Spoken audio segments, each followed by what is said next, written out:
नाज़रीन, पाकिस्तान से पीडीएम नामी अंधेरा छट चुका है और अब फिर से तब्दीली का सूरज तुलू होने को है।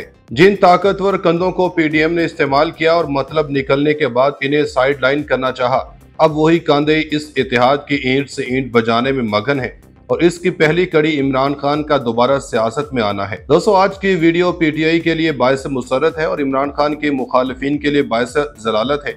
इतलात बड़ी ही शानदार है कि अटक जेल के कैदी नंबर 804 ने जेल की चार दीवारी में कैद होकर पीडीएम और ताकतवरों को तिगनी का नाच नचाया हुआ है।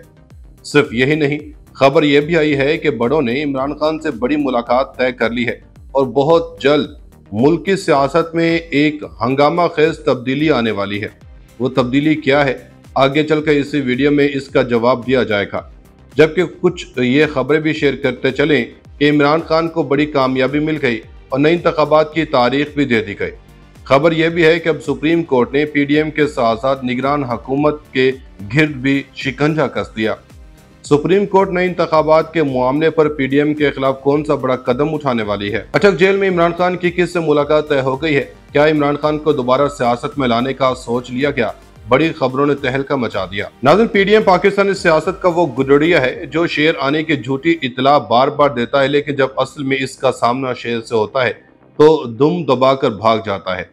पीडीएम ने नए इंतखाबात के मामले पर आवाम और इमरान खान को जिस ट्रक की बत्ती के पीछे लगा रखा था, अब इस ट्रक पर ताकतवर हल्के सवार हो गए और अब ना कोई ट्रक की बत्ती के पीछे लगेगा और ना ही नए इंतखाबात के मामले पर कोई उज़र काबिल कबूल होगा।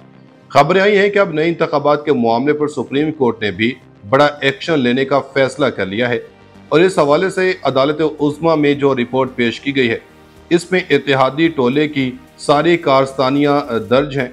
इस वीडियो में जिन सवालात के जवाबात ज़ेर गौर रहेंगे वो ये हैं कि ताकतवरों की जानब से इलेक्शन की क्या तारीख दी गई है, क्या इमरान खान की अटक जेल में मुलाकात इस्टेब्लिशमेंट के कार्यखास से होने वाली है, क्या इस्टेब्लिशमेंट आलमी ताकतों के दबाव में आएगी?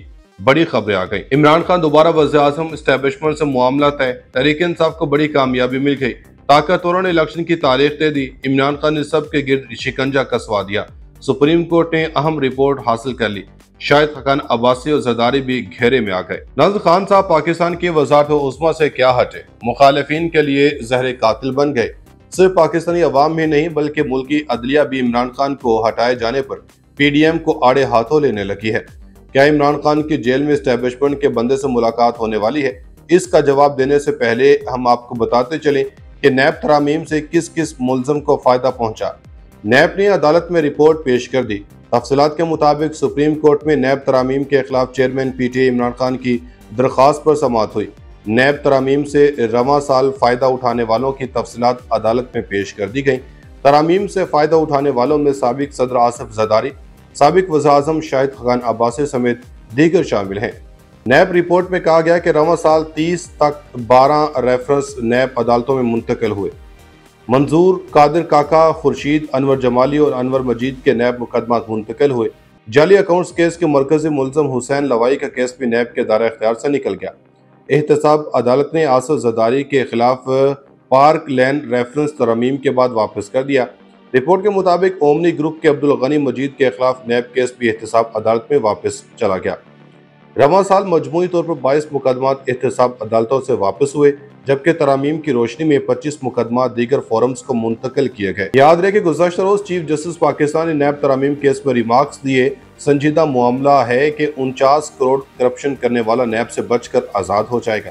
सुप्रीम कोर्ट में चेयरमैन पीटीआई इमरान खान की नैब तरामीम के खिलाफ दायर दरखास्तों पर समाअत हुई। Chief justice Pakistan justice Umar Ata Bandial के सरबराही में 3 रुकनी बेंच ने समाअत की। इमरान खान के वकील ख्वाजा हारिस ने दलाइल दिए कि नैब तरामीम के बाद 50 करोड़ से कम प्ली बार्गेन करने वाला दरखास्त देकर साफ और शफाफ हो जाएगा। जस्टिस मंसूर अली शाह ने रिमार्क्स दिए कि प्ली बार्गेन खत्म करवाने वाला किसी दूसरे कानून की जद में आ जाएगा। नाज़रीन, तहरीक इंसाफ की तमाम तरगीबें काम कर गई हैं और हक और सच की जीत हो गई है।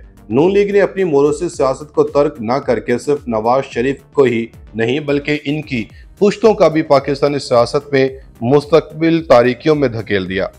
खबरें ये भी हैं कि इलेक्शन कमीशन ने हल्का बंदियों की तकमील की तारीख का ऐलान कर दिया है। इस हवाले से chief election commissioner Sikandar Sultan Raja ने अपने बयान में कहा कि इलेक्शन कमीशन हल्का बंदियों के अमल का दुरानिया मजीद कम करने इस हवाले से chief election commissioner Sikandar Sultan Raja ने अपने बयान में कहा कि इलेक्शन कमीशन हल्का बंदियों के अमल का दुरानिया मजीद कम करने का ख्वाह है। हल्का बंदियों की तकमील के फौरन बाद इंतखाबी शेड्यूल का ऐलान किया जाएगा। इन्होंने कहा कि हल्का बंदियों का अमल इस साल 14 दिसंबर तक मुकम्मल हो जाएगा। इलेक्शन कमीशन ऑफ पाकिस्तान का आइंदा आम इंतखाबात से मुतालिक सियासी जमातों से मुशावरत का सिलसिला जारी है।